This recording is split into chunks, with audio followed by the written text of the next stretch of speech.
أعوذ بالله من الشيطان الرجيم بسم الله الرحمن الرحيم ربنا إنك تعلم ما نخفي وما نعلن وما يخفى على الله من شيء في الأرض ولا في السماء الحمد لله الذي وهب لي على الكبر إسماعيل وإسحاق إن ربي لسميع الدعاء رب اجعلني مقيم الصلاة ومن ذريتي ربنا وتقبل دعاء ربنا اغفر لي ولوالدي وللمؤمنين يوم يقوم الحساب۔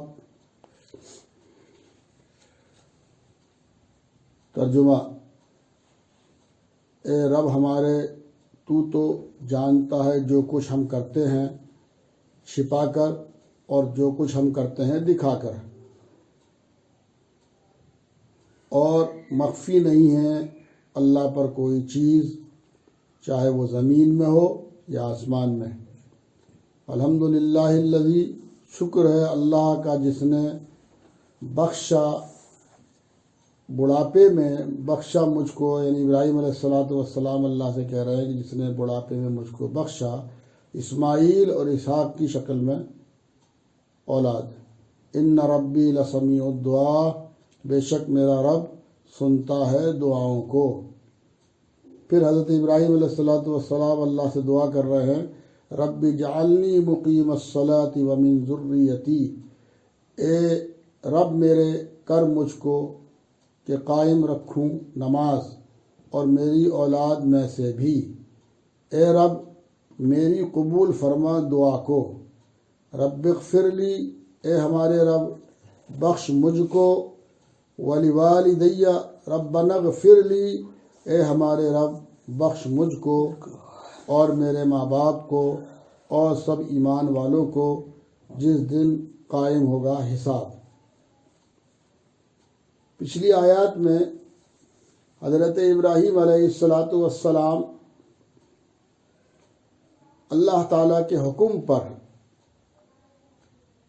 اپنی بیوی حضرت ہاجرہ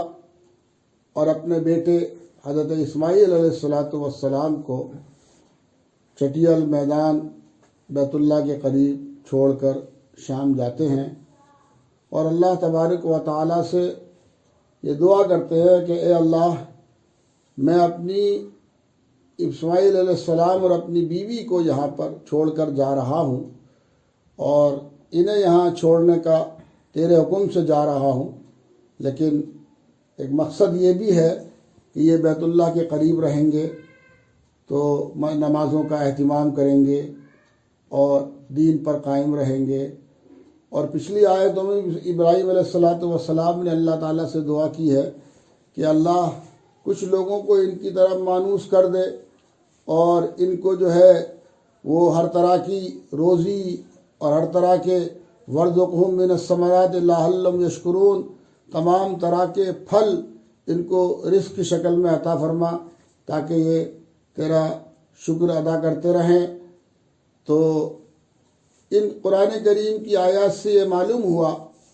کہ اسباب اختیار کرنے کے ساتھ ساتھ اللہ تعالیٰ کی طرف ہمیشہ رجوع بھی رہنا چاہیے، اور اسباب اختیار کرنا زہد اور تقوی کے منافی نہیں ہے۔ عام طور پر کچھ لوگ یہ سمجھتے ہیں کہ توکل نام بس اللہ کی ذات پہ بھروسہ کرنے کا ہے، جبکہ فرمایا گیا کہ توکل یہ ہے کہ پہلے اونٹ کو کھوٹے سے باندھو، بعد میں اللہ کی ذات پہ بھروسہ کرو۔ تو اسباب زندگی کا اختیار کرنا یہ زہد اور تقوی کے خلاف نہیں ہے۔ انبیاء علیہ السلام نے بھی اپنے لیے، اپنی اہل و عیال کے لیے اسباب زندگی اختیار کیے ہیں، اور اسباب زندگی میں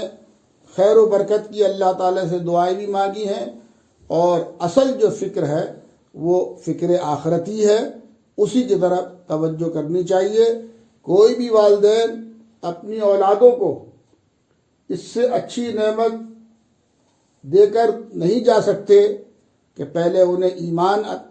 کی تعلیم دیں، ایمان پر قائم رکھنے کی فکر کریں، اور ایمان کے بعد اپنی اولادوں کو نیک صالح بنانے کے لیے اعمال صالحہ پر قائم رکھنے کے لیے، اعمال صالحہ پر چلانے کی ہر ممکن سعی اور کوشش کریں۔ اولاد کے لیے اس سے بڑی نعمت کوئی بھی نہیں ہو سکتی کہ اولاد جو ہے وہ نیک صالح بنے، اولاد جو ہے وہ متقی اور پرہیزگار بنے، اولاد جو ہے وہ ملک اور ملت اور انسانیت کی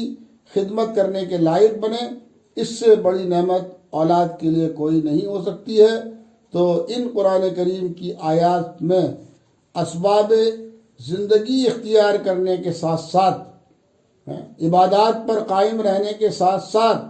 نماز پڑھنے کے ساتھ ساتھ، خود اپنے لیے بھی اور اپنی اہل و عیال کے لیے بھی جو ہے وہ اللہ تعالیٰ سے ہمیشہ دعا کرتے رہنا چاہیے۔ جیسا کہ قرآن کریم کی یہ آیت ہم کو سبق دیتی ہے، ربنا لا تزغ قلوبنا بعد اذ ہدیتنا وہب لنا من لدنک رحمہ انک انت الوہاب، کہ ہمارے رب جیسے تو نے ہمیں ہدایت پر، ایمان پر، اسلام پر قائم رکھا ہے، تو کہیں ایسا نہ ہو کہ ہم اس سے ڈگمگا جائیں، بھٹک جائیں، گمراہ ہو جائیں۔ تو اللہ ہمیشہ ہی اور مرتے دم تک ہمیں ایمان اور اسلام پر قائم رکھ۔ اللہ تعالیٰ نے قرآن کریم کی آیات میں ہمیں استقامت علی الدین کے لیے دعا کرنے کی تعلیم دی ہے۔ تو اپنے لیے بھی استقامت علی الدین اور اپنے اہل و عیال کے لیے بھی دین پر قائم رکھنے کی دعا برابر کرتے رہنا چاہیے۔ ربنا وتقبل دعا، اے ہمارے رب ہماری دعا قبول فرما لے، اس لیے کہ اللہ تعالیٰ نے حکم دیا ہے ادعونی استجب لکم، اے میرے بندو مجھ سے مانگو میں دوں گا، مجھ سے جو مانگو گے میں قبول کروں گا۔ تو ہم کوشش کرنے کے ساتھ ساتھ نگاہ صرف اللہ کی ذات پر رکھیں اور اللہ تعالیٰ سے اپنے لیے، اپنی اہل و عیال کے لیے، اپنے والدین کے لیے، ایمان والوں کے لیے، ایمان والوں کی مغفرت اور دوسرے انسانوں کے لیے، اللہ کے دیگر بندوں کے لیے ہدایت کی دعا ہمیں ہمیشہ کرتے رہنا چاہیے۔ اللہ تعالیٰ دعا جو ہے وہ بھی ایک سبب ہے اور اللہ تعالیٰ مسبب الاسباب ہیں، اور جو کام اسباب سے نہیں بنتا ہے، جو کام اسباب سے نہیں بنتا، جو شفا دواؤں سے نہیں ملتی، وہ اللہ کے فضل سے وہ دعا سے ملتی ہے۔ الدعاء یرد البلا، فرمایا جناب نبی کریم صلی اللہ علیہ وسلم نے، دعا جو ہے وہ تمام بلاؤں کو ڈال دیتی ہے۔ جب آدمی دنیا کے تمام اسباب سے مایوس ہو جاتا ہے، سارے راستے بند ہو جاتے ہیں، تو اس وقت بھی اس کے سامنے آخری راستہ اپنے رب، اپنے پالنہار، اپنے خدا، اپنے معبود، اپنے مالک حقیقی کے سامنے اپنی بے بسی کا اظہار کرنے کے ساتھ ساتھ، اور بے بسی کا اظہار کے بعد اسی سے بس امید رہتی ہے، اور وہ جو ہے وہ امیدوں کو پورا کرنے والا ہے۔ ربنا اغفر لی ولوالدی، اے ہمارے رب ہمیں بھی بخش دے، ہم انسان ہیں، الانسان مرکب من الخطا والنسیان، انسان بھول چوک سے بنا ہوا ہے۔ حضور اکرم صلی اللہ علیہ وسلم فرماتے ہیں کل بنی آدم خطاؤون وخیر الخطائین توابون، ہر انسان سے غلطی ہوتی ہے، ہر انسان گناہ کرتا ہے، ہر انسان سے جو کوتاہی ہوتی ہے، اور اللہ کی نگاہ میں بہترین گنہگار وہ ہے جو اپنے گناہوں پر توبہ کرے، اپنی خطاؤں پر شرمندہ ہو، اپنے جو گناہ وہ کر رہا ہے ان گناہوں کو چھوڑے، ان سے الگ ہو اور اس پر شرمندہ ہو، ندامت ہو، اللہ کے سامنے روئے گڑ گڑائے کہ اللہم انی ظلمت نفسی ظلما کثیرا ولا یغفر الذنوب الا انت فاغفر لی مغفرۃ من عندک وارحمنی انک انت الغفور الرحیم۔ جب اپنی برائیوں کا، اپنے گناہوں کا، اپنے جرموں کا، اپنی غلطیوں کا، اپنی کوتاہیوں کا سچے دل سے اللہ کا بندہ اللہ کے سامنے روتا ہے، توبہ کرتا ہے، گناہوں کو چھوڑتا ہے، تو اللہ تبارک و تعالی توبہ قبول فرماتے ہیں اور تمام گناہوں کو معاف فرما دیتے ہیں۔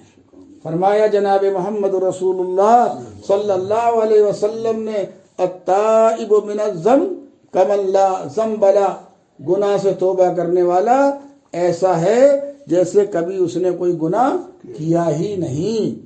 تو ہمیں یہ قرآن کریم کی آیات ہمیں اس بات کی تعلیم دیتی ہیں کہ اسباب زندگی اختیار کرنے کے ساتھ ساتھ طاعات اور عبادات پر قائم رہنے کے ساتھ ساتھ اپنے لیے، اپنی اہل و عیال کے لیے، اپنے والدین کے لیے، عام مسلمانوں کے لیے اور عام انسانوں کے لیے ہر وقت رب العالمین سے سوال کرتے رہنا چاہیے، دعائیں کرتے رہنا چاہیے، مانگتے رہنا چاہیے۔ اللہ تعالیٰ ان آیات میں یہی تعلیم ہم کو دے رہے ہیں، رب اجعلنی مقیم الصلاۃ ومن ذریتی ربنا وتقبل دعا ربنا اغفر لی ولوالدی، اے میرے رب مجھے بھی معاف فرما دے، میری بھی مغفرت فرما دے اور میرے ماں باپ کی مغفرت فرما دے، وللمؤمنین اور تمام دنیا کے مومن اور مومنات بھائی اور بہن کل قیامت کے دن جب ساری زندگی کے اعمال ہمارے سامنے ہوں گے اور ساری زندگی کے اعمال تولے جا رہے ہوں گے حساب و کتاب کے دن، اے ہمارے رب ہمیں بھی معاف فرما دے، ہمارے والدین کو بھی معاف فرما دے اور تمام بھائی اور بہنوں کو معاف فرما دے، اور اے ہمارے رب جو دیگر انسان ہیں مومن نہیں ہیں، مسلمان نہیں ہیں، وہ بھی ہمارے بھائی ہیں، وہ بھی ہماری بہنیں ہیں، الخلق عیال اللہ، ساری مخلوق تیرا کنبہ ہے، اے اللہ تیرا کنبہ ہے، ہم ان کے بھی حق میں دعا کرتے ہیں، اللہ انہیں بھی ہدایت اور ایمان کی دولت عطا فرما دے۔ دنیا کی زندگی چند روزہ ہے، دنیا کی زندگی چند روزہ ہے، لطف دنیا کے ہیں کئے دن کے لیے، لطف دنیا کے ہیں کئے دن کے لیے، کھونا جنت کے مزے ان کے لیے، لطف دنیا کے ہیں کئے دن کے لیے، کھونا جنت کے مزے ان کے لیے، یہ کیا تو نے تو اے دل یوں سمجھ، تو نے ناداں گل دیے اور تن کے لیے، دنیا کے لیے اگر آخرت کے جنت کے مزے کھو دیے تو پھولوں کو چھوڑ دیا اور تن کو اور کانٹوں پر سودا کر لیا۔ تو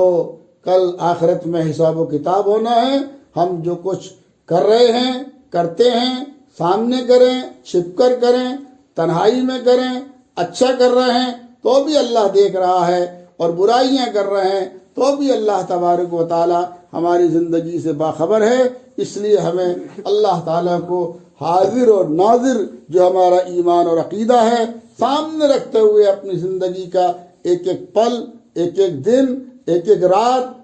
خلوت اور جلوت جو ہے وہ اللہ کے کو سامنے رکھتے ہوئے گزارنی چاہیے، اور کل یوم حساب سے ہم سب کو گزرنا ہے۔ اس دن میں اپنے لیے، اپنے والدین کے لیے، اپنی اہل و عیال کے لیے، ایمان والے بھائی بہنوں کے لیے، تمام انسانوں کے لیے اس دن کی تنگی اور اس دن کی ہولناکی اور اس دن کی تباہی اور بربادی سے حفاظت کی دعا کرنی چاہیے۔ قرآن کریم کی آیات ہمیں اسی بات کی تعلیم دیتی ہیں کہ سبب اختیار کرنے کے ساتھ ساتھ اللہ تبارک و تعالیٰ سے مانگتے رہو، اللہ تبارک و تعالیٰ سے سوال کرتے رہو۔ اللہ تعالیٰ رب العالمین ہے، سارے عالم کا پالنے والا ہے، ارحم الراحمین ہے، اکرم الاکرمین ہے، غفور الرحیم ہے جی۔ اس سے دستے سوال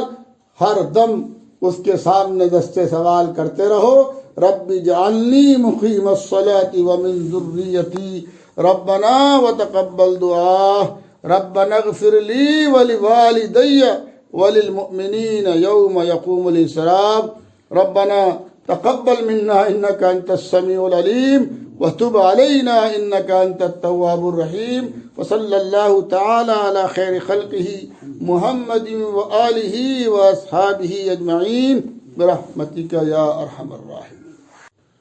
اعوذ باللہ من الشیطان الرجیم، بسم اللہ الرحمن الرحیم۔ ربنا انک تعلم ما نخفی وما نعلن وما يخفى على الله من شيء في الأرض ولا في السماء الحمد لله الذي وهب لي على الكبر إسماعيل وإسحاق إن ربي لسميع الدعاء رب اجعلني مقيم الصلاة ومن ذريتي ربنا وتقبل دعاء ربنا اغفر لي ولوالدي وللمؤمنين يوم يقوم الحساب۔ ترجمہ: اے رب ہمارے، تو جانتا ہے جو کچھ ہم کرتے ہیں چھپا کر اور جو کچھ ہم کرتے ہیں دکھا کر، اور مخفی نہیں ہے اللہ پر کوئی چیز، چاہے وہ زمین میں ہو یا آسمان میں۔ الحمدللہ الذی، شکر ہے اللہ کا جس نے بخشا، بڑھاپے میں بخشا مجھ کو، یعنی ابراہیم علیہ السلام اللہ سے کہہ رہے ہیں کہ جس نے بڑھاپے میں مجھ کو بخشا، اسماعیل اور اسحاق کی شکل میں اولاد۔ ان ربی لسمیع الدعاء، بے شک میرا رب سنتا ہے دعاؤں کو۔ پھر حضرت ابراہیم علیہ السلام اللہ سے دعا کر رہے ہیں، رب اجعلنی مقیم الصلاۃ ومن ذریتی، اے رب میرے کر مجھ کو کہ قائم رکھوں نماز، اور میری اولاد میں سے بھی۔ اے رب میری قبول فرما دعا کو۔ رب اغفر لی، اے ہمارے رب بخش مجھ کو، ولوالدی، ربنا اغفر لی، اے ہمارے رب بخش مجھ کو اور میرے ماں باپ کو اور سب ایمان والوں کو جس دن قائم ہوگا حساب۔